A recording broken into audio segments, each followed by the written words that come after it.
Lighted Way has been around for more than 6 decades, and you've probably passed by their longtime location in LaSalle many, many times. And while we all may know that they help young people with special needs, did you also know to what extent? You may have known that they've been working out of a converted, often upgraded house in LaSalle, but did you know that that is soon going to change? Hi, it's Tom Henson, morning anchor on WLPO, and welcome to Tom's Take, and thank you to Kathleen Whalen of Whalen Financial in LaSalle for sponsoring this multimedia project.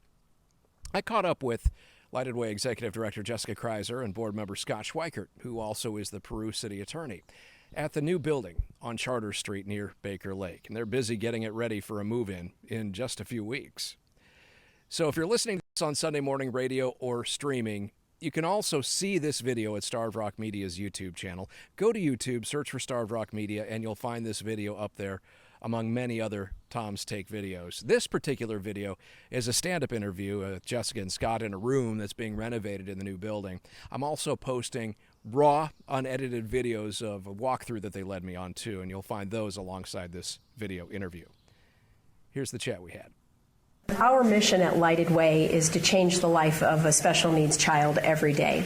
Our staff comes to work with that mission in mind, and if they are mentally and physically exhausted at the end of the day, then we know they've met their goal.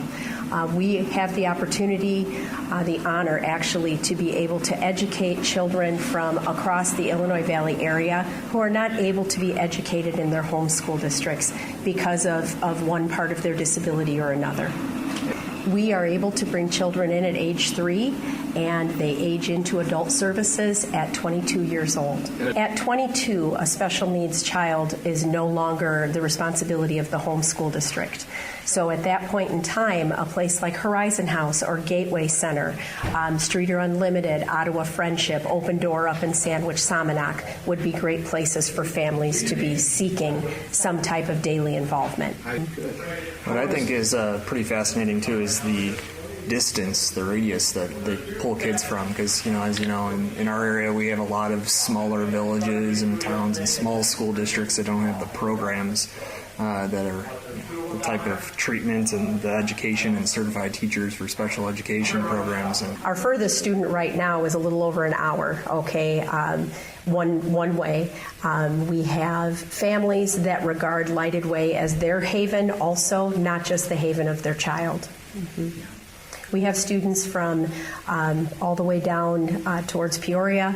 Right now we go over to Unit 2, so Serena area, Mendota, Somonauk, Sandwich, Lost and Streeter, Bureau Valley, and the far depths of the Bureau Valley district. That's a deep district. Right now, we are blessed with 47 students. We have 53 staff, and we're currently serving 23 school districts. In the fall, we will bring in 9 new students and 6 additional school districts. When I returned home, started working for my dad, he'd often make charitable contributions, donations to various groups, and Lighted Way was one of them. And I had never even heard of Lighted Way before, and since joining them, I find that that's pretty common. A lot of people don't know what Lighted Way is or what they do.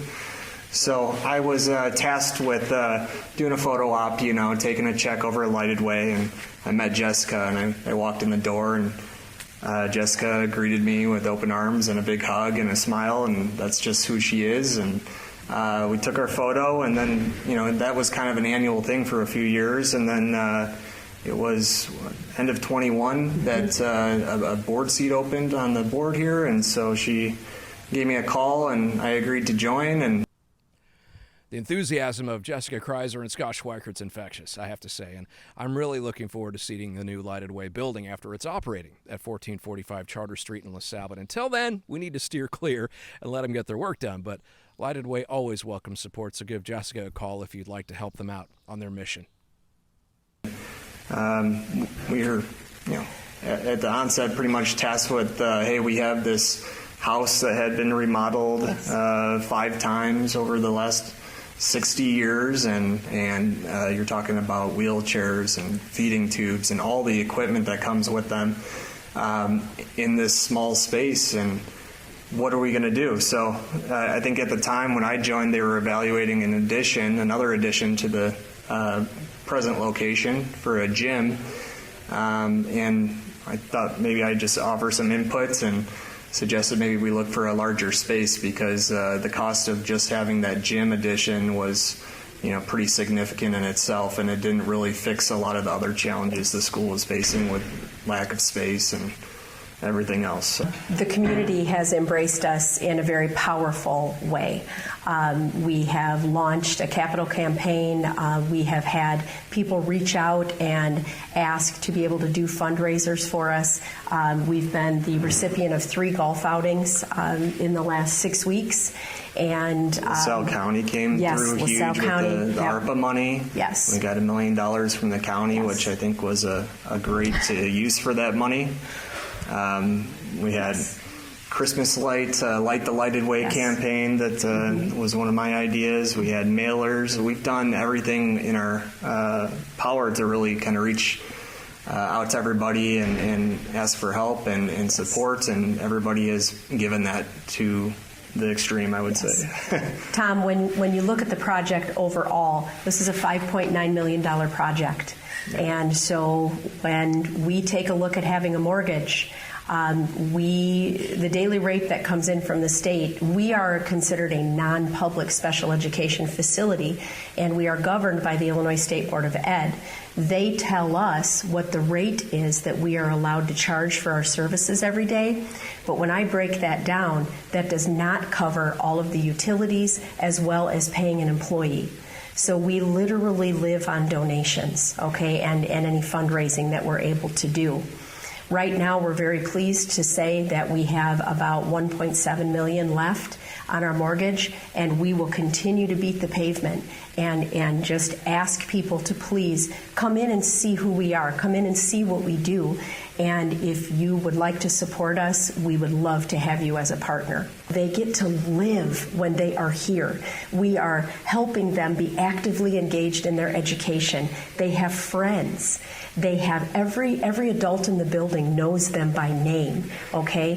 When we move in here, we will have not only an appropriate playground, but a playground that has been designed by our occupational, physical, music, and speech language pathologists right here fenced in our backyard.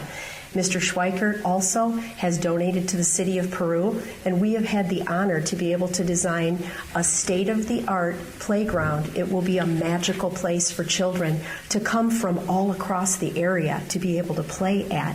Well, our children will also be able to play there. And now we're talking about a social mix of a completely different kind. We look at every aspect of a learner.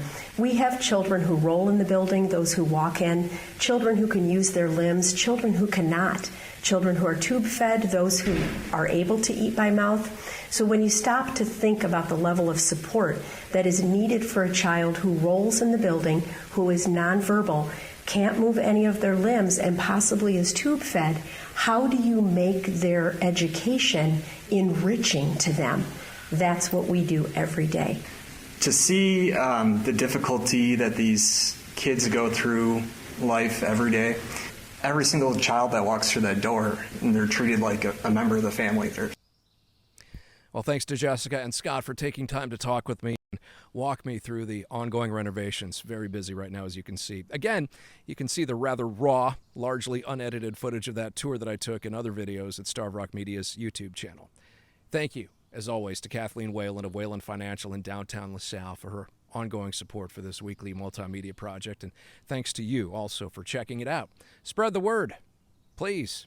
And I'll talk to you in the morning.